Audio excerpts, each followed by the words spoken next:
Et salut à tous, je suis Renard et aujourd'hui on se retrouve pour un épisode en français.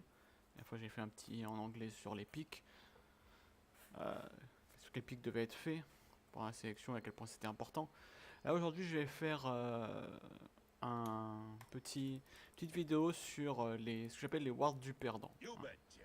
Alors ça peut paraître un peu bizarre comme ça de nom, mais c'est très simple en fait. C'est des wards qui sont mises de façon tellement défensive en fait qui ne servent absolument à rien. Ça c'est une partie de ces wards. Les autres ce sont des wards qui sont mis en général de façon défensive quand il faut pas. D'accord. Donc qu'est-ce que ça pourrait être? Alors imaginons par exemple que ce soit qu'il nous reste encore les deux T2 ici, même la T1 là, voilà. Il nous reste la T1 ici, la T2 là, la T1 ici elle a été détruite. Qu'est-ce qu'il va faire ton support? Hop, il va avoir des ici. Qu'est-ce que ça donne comme vision? Bah pas grand chose au final, hein. Ça te donne toute cette zone là, où l'ennemi va très rarement passer. Et ou si jamais tu veux défendre la T2 ou quoi, ça sera un peu trop tard quand tu verras l'ennemi, quoi. Il aura la possibilité de te jump dessus ou quoi. Bon, bref, on va partir dans ces détails un peu plus tard. Et enfin, les autres wards aussi qui sont entre guillemets des wards du perdant, c'est quand tu commences le mid-game en fait, que ça commence à farmer jungle, etc. au niveau des carries et tout. Le support, ce qu'ils aiment bien faire, en général, c'est warder ici, cette zone là, enfin warder chez eux quoi, warder leur propre jungle pour dire ouais c'est bon notre carry il est protégé etc. Mais ça marche pas comme ça hein. Alors pour expliquer un peu, bon c'est une vidéo que je fais parce que j'en ai vu beaucoup qui font cette erreur, beaucoup de supports même en divine hein, ça monte très haut, ça peut monter même très haut en skill et se louper au niveau de ces wards. Alors ici on va parler justement de ce que c'est, de pourquoi ça arrive et comment les éviter, d'accord? Donc tout d'abord bien évidemment je vais t'expliquer ce que c'était et maintenant pourquoi les supports le font. Alors beaucoup de supports ont peur de feed, d'accord? Beaucoup de supports vont arriver et se dire ouais si je vais tenter de mettre la ward, je sais pas, allez, on est du côté radiant, je vais dire par exemple, une ward que moi j'aime bien c'est mettre ici ou ici pour regarder ces camps là et celui-là, d'accord? Ça permet d'avoir un peu, de voir un peu quand, comment, enfin, où le carry est, où il est en train de farmer, etc. Et ça permet de le ganker.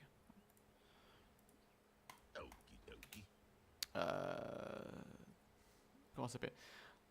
Donc du coup voilà, pourquoi est-ce qu'un support fait ça? Donc il va se dire ouais allez dans cette zone là, c'est dangereux, il y a le carry, il y a potentiellement des supports, etc. Et ces supports là en fait qui sont comment ça s'appelle? Qui ont peur d'aller de l'autre côté de la jungle, ils vont pas forcément avoir les réflexes de se dire ah bah tiens ils sont 5 sur la map d'un côté, je peux aller voir etc. Ou on est en train de pusher ici donc je vais pouvoir m'avancer un peu machin. Enfin bon bref. Tout ça, ça s'accumule en fait, ça fait que la personne aura trop peur d'aller de l'autre côté de la rivière et va les placer que de ce côté là. Voilà, ça sera vraiment genre on va placer allez une ward ici pour tenter de voir un peu si ça gank mon carry. J'en ai déjà vu j'en ai déjà vu une. Alors hier j'ai vu un pote qui jouait et il restait ces deux wards, enfin ces deux towers ici. Ils étaient à 25-30 minutes de game, d'accord?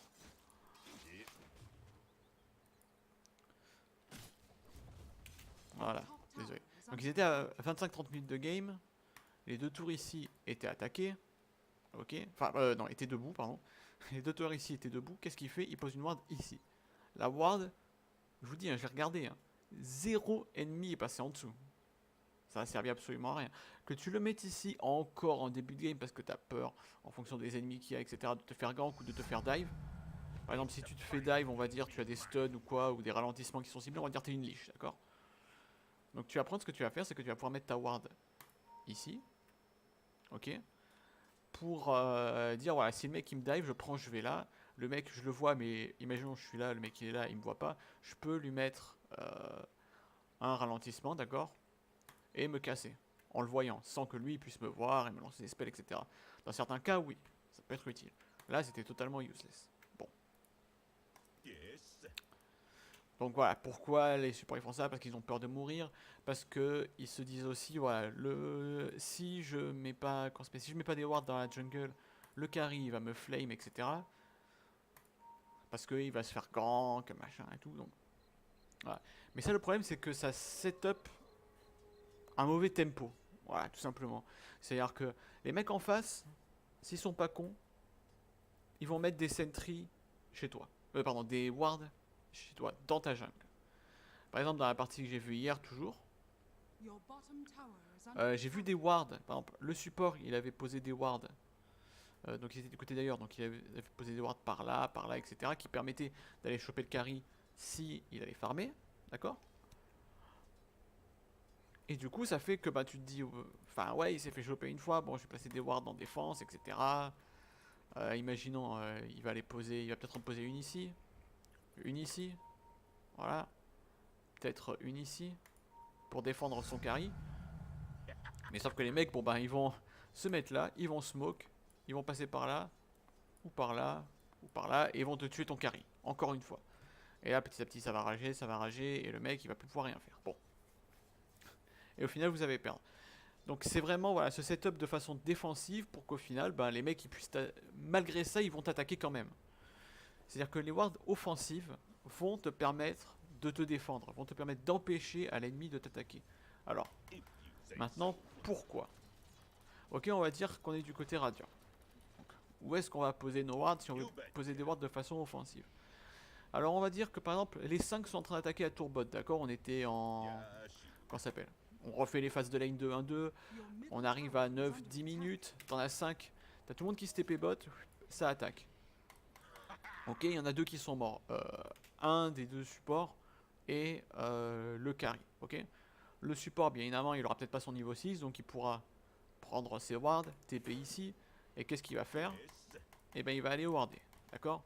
Tout le monde est en bas, tout le monde est en train d'attaquer la tower, qu'est-ce que tu fais? Bam, tu viens ici, hop, tu wards ici. Bon, pas exactement ici, mais je dis des emplacements de ward, ce que je préfère. Alors tu peux warder, hop, voilà. Ici on va être un peu plus précis. Là tu vois quoi? Tu vois le mec qui est en train d'attaquer ici, d'attaquer là, ok? D'accord?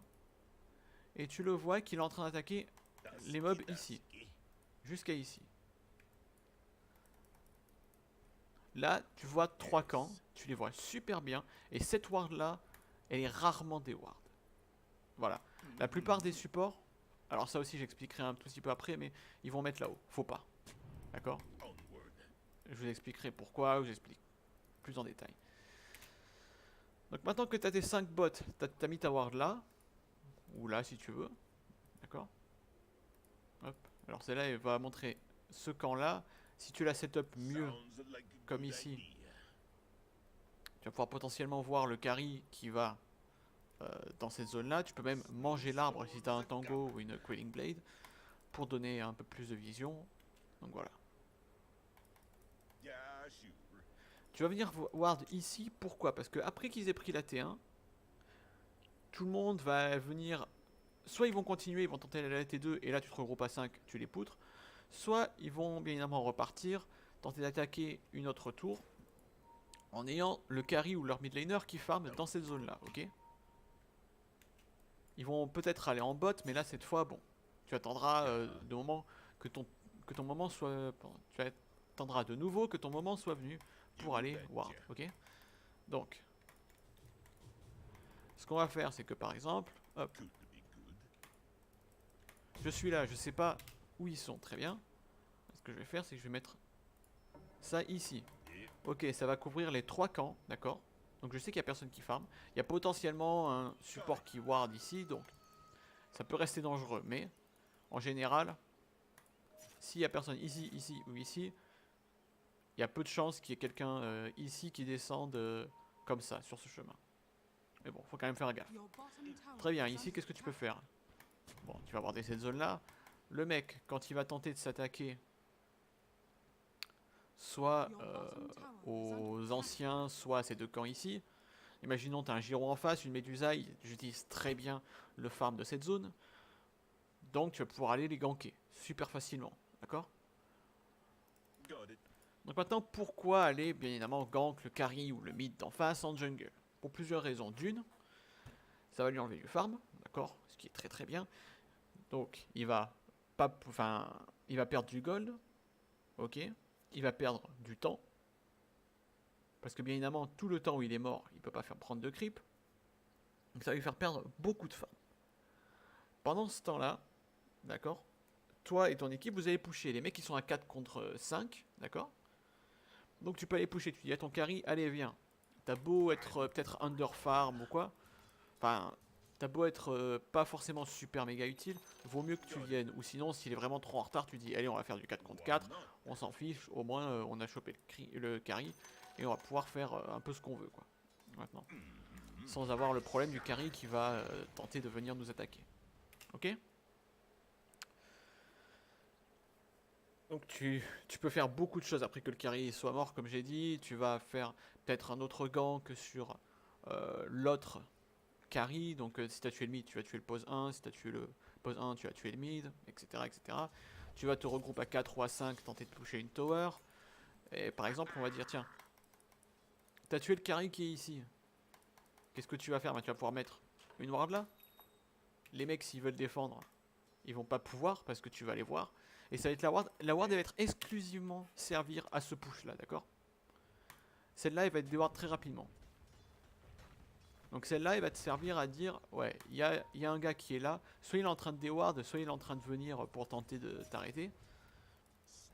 Et toi, tu la scoutes, d'accord? Donc tes potes, ils vont pouvoir lui tomber dessus, ou pouvoir tomber sur l'équipe ennemie, son rôle, positionnement, etc. Tu pourras voir si c'est dangereux ou pas, ok? Donc elle te servira pas longtemps celle-là, mais elle sera utile pour te choper une tower, etc. et avancer. Bon. Donc dans quelques rares cas, ouais, ça peut être utile là-haut. Maintenant, on a parlé du coup des wards, on a parlé des wards du côté d'ailleurs, maintenant du côté radiant, ok? Donc tu es du côté d'ailleurs, tu vas attaquer le radiant, où est-ce que tu vas aller? Donc là, tu te fais bien attention à ce qu'il n'y ait personne qui te voit, hein? Tu fais en sorte que là, il soit au top, ok? Il soit 5 au top, ou tu as une rune d'un vie, ou tu as smoke, ou tu as utilisé... Quoique encore sur la grande jungle, c'est un peu chaud d'utiliser le scan. Donc là, qu'est-ce que tu vas faire? Bon, la plupart des gens, ce qu'ils aiment bien faire, c'est mettre ici, ok? Ça donne pas mal de vision sur les 3 points d'entrée ici, ici, ici. Ça donne aussi point d'entrée en dessous, d'accord? Donc si jamais il veut aller, comment ça s'appelle, farmer ici, il sera obligé de passer soit par là, soit par là. Tu vas le choper, ok? Bien évidemment, il peut passer par la lane, mais bon, ça c'est différent. Tu vas pouvoir choper pas mal d'endroits où il va farmer. Moi, ce que je préfère encore, c'est le mettre là. Voilà. J'en vois beaucoup qui le mettent là parce que c'est le plus proche, etc. des sorties et tout. Moi, je préfère personnellement le mettre là. Ok. Donc pourquoi? On va voir. Ici, on va le voir. Donc on va voir n'importe qui passe cette zone-là. D'accord? On va le voir en train de farmer. Il se peut, ouais, s'il passe vraiment tout à côté, il se peut que tu le loupes. Donc peut-être qu'il y a une meilleure ward à placer, peut-être un tout petit peu plus loin. Elle serait mieux. Donc bon, ça c'est à étudier, j'ai pas vraiment regardé grandement la question. Tu peux scouter un mec qui arrive par là. Mais non, tu scoutes ce camp. Tu peux voir des ennemis qui arrivent ici, ici. Et qui tentent de passer ici pour aller par là par exemple. Bon, ça donne pas mal de vision. Et c'est un peu plus difficilement déwardable parce que la plupart des gens ils ont l'habitude de mettre ici. Donc des fois les sentries, les mecs ils se louperont. D'accord? Voire ici potentiellement les wards. Tu peux potentiellement la mettre ici si tu veux pour vérifier la lane, pour si tu veux attaquer la T2, pas trop te faire choper par un mec qui est sur le côté ou quoi. Voilà, les possibilités encore. Warder ici c'est un peu chaud, mais tu peux encore en mettre une par ici, potentiellement. Alors une ward par contre que dont j'aimerais parler, que je vois peu de gens utiliser, c'est avant que les creepy spawn tout ça pour aider ton mid. D'accord? T'es du côté d'ailleurs. Alors vous dégagez d'ici. Tu viens là et tu mets ta ward ici. T'es ici, bon il n'y a pas encore les anciens qui ont pop donc tu te fais pas poutrer comme je viens de me faire poutrer. Et en plus de ça, voilà, tu donnes une bonne vision. Tu t'es pas fait voir, ok. Et tu donnes une très bonne vision sur ton pote, enfin sur, pardon, l'ennemi qui est mid. Si jamais quelqu'un tente de venir par ici pour ganker ou quoi machin, tu le verras, ok? Bon. Ah, ça c'était la petite ward, une petite ward que j'aime bien placer. Ensuite, pour ce camp là, bon, il y a le classique. Ça c'est très très utilisé, donc faut faire vraiment gaffe.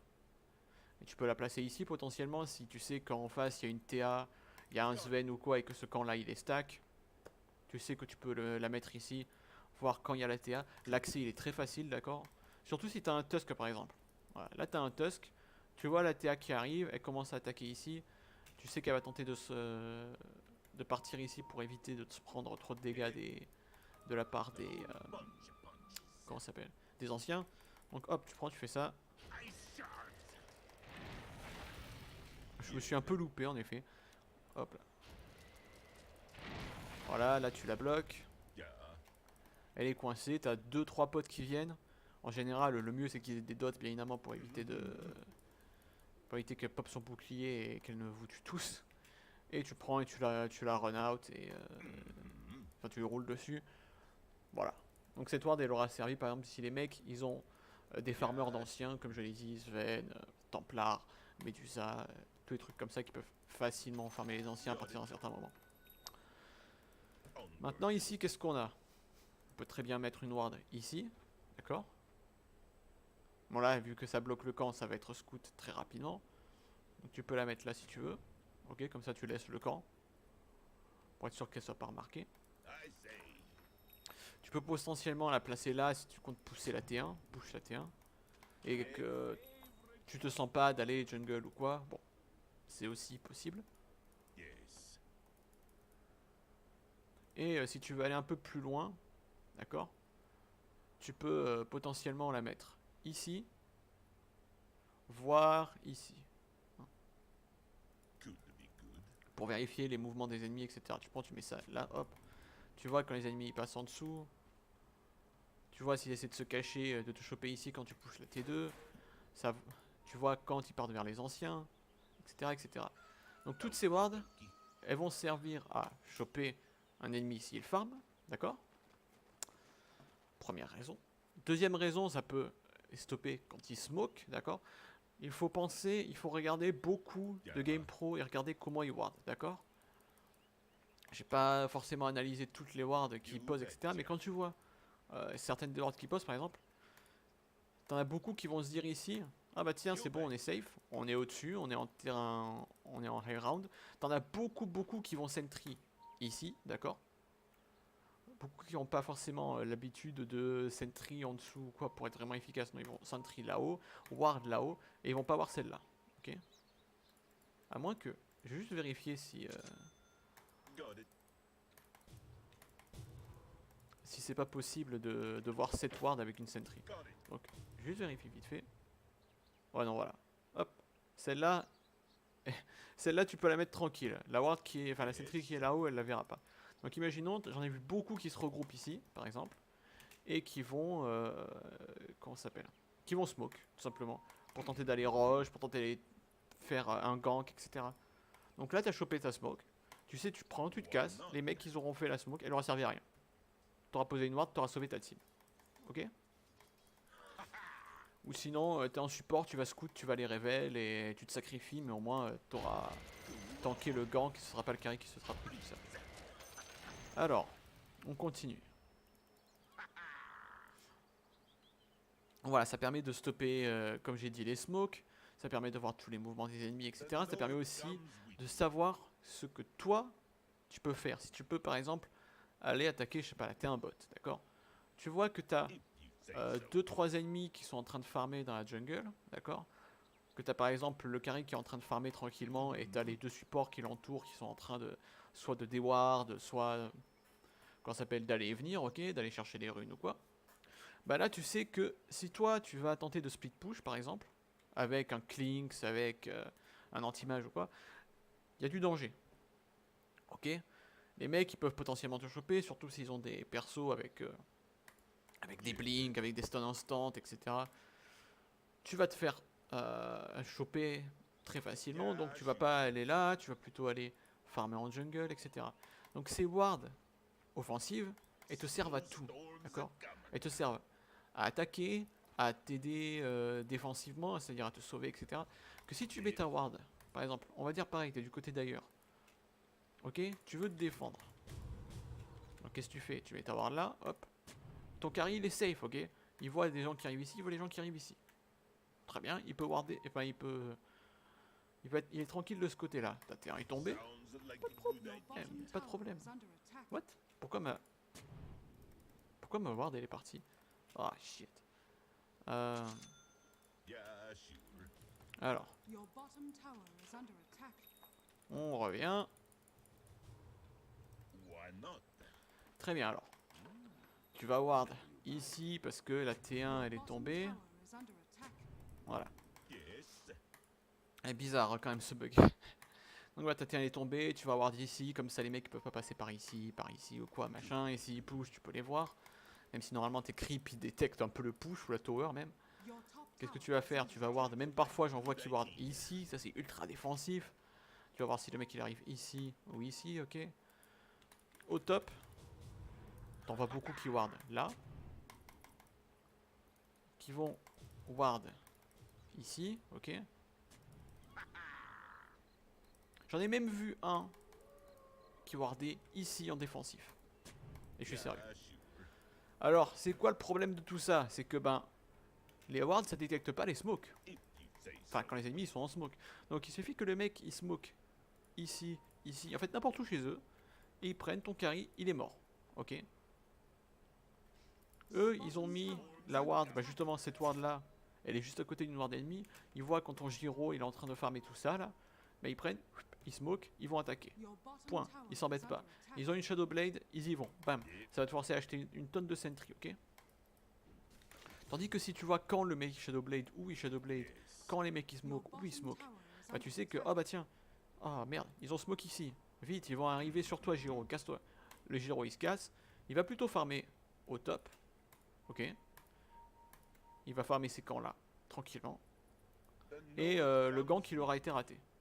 D'accord, par les ennemis. Eux ils auront perdu du temps. Toi ton Giro il aura perdu peut-être un peu de temps, mais ce sera sauvé. Et ils seront en train de farmer à nouveau. D'accord. Voilà.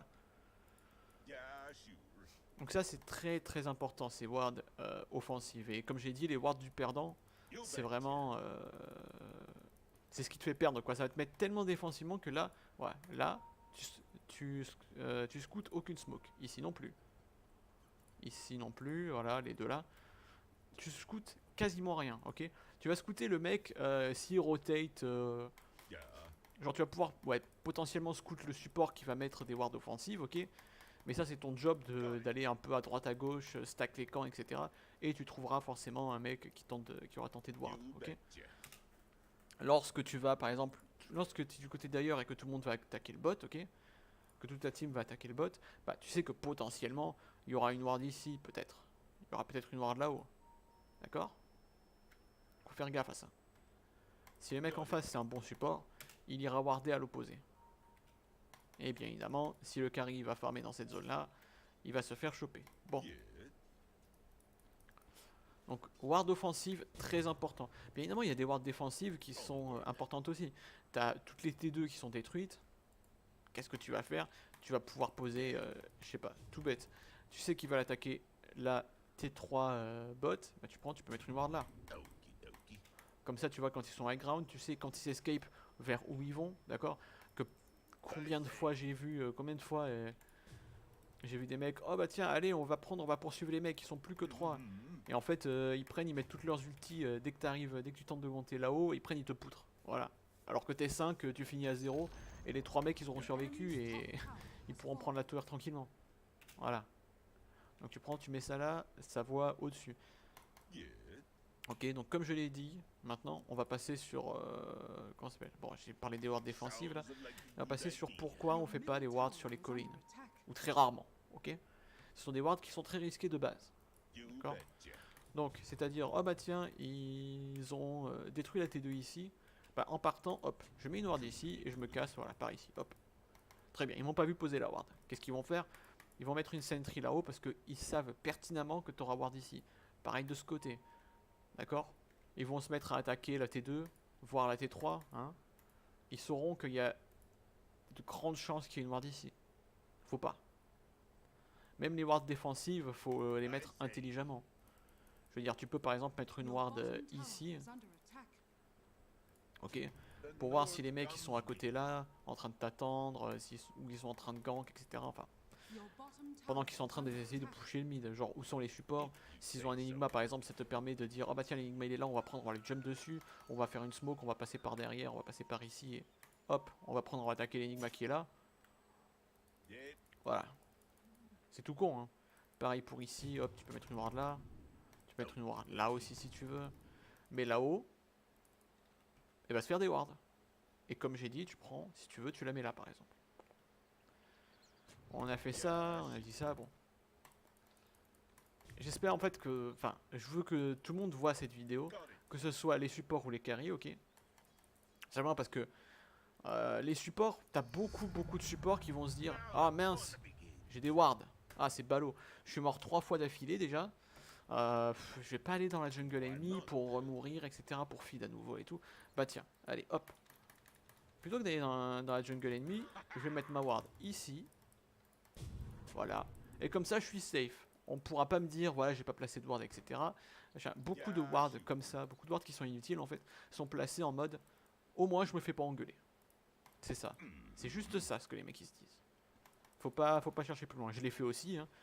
C'est, oh bah tiens, putain, j'ai 3-4 wards sur moi, je les ai pas posés. Soit j'ai oublié de les poser, soit je suis mort en tentant d'aller les poser. Machin, donc je me dis, je vais les poser secure. D'accord? Comme ça, moi je sais que je les ai posés et on pourra pas m'engueuler. D'accord? Très bien. Mais sauf que bon, ça va pas sauver ton carry. Ok? Maintenant, quand t'es en carry, d'accord? Dis à ton support d'aller ward chez eux, machin, pour t'aider à gank, pour aider les ganks, etc. Ou de déward chez toi si possible, ok? Mais ne lui dis pas, ouais, faut ward la jungle, machin, nanana et tout, parce que lui il va être content que tu dises ça. Il va être content, il va dire, bah tiens, voilà, hop, je t'ai mis ta ward. Maintenant t'es safe. Tu peux ward, tu peux faire mes scans tranquillement, voilà. Et même tu peux pas parce que les mecs ils vont smoke. Enfin bon. Voilà, comme je l'ai dit, les supports, tout ce qu'ils veulent entendre, c'est ward ma jungle. Donc faites gaffe les carries, ok? Dites pas ça.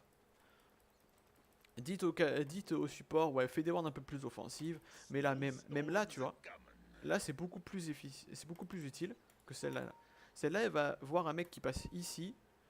Le mec qui passera ici, bon, il le verra pas, donc c'est pour ça que tu peux mettre une ward ici, sauf que celle-là, elle va être facilement déward. Parce qu'ils savent qu'elle est tout le temps mise ici. Et là, tu vois rien. Tu vois même pas le mec qui va chercher la rune. Ok? Donc, même la placer ici, c'est plus utile. Et là encore, je suis pas non plus fan à 100% parce qu'elle est facilement déwardable, celle-là.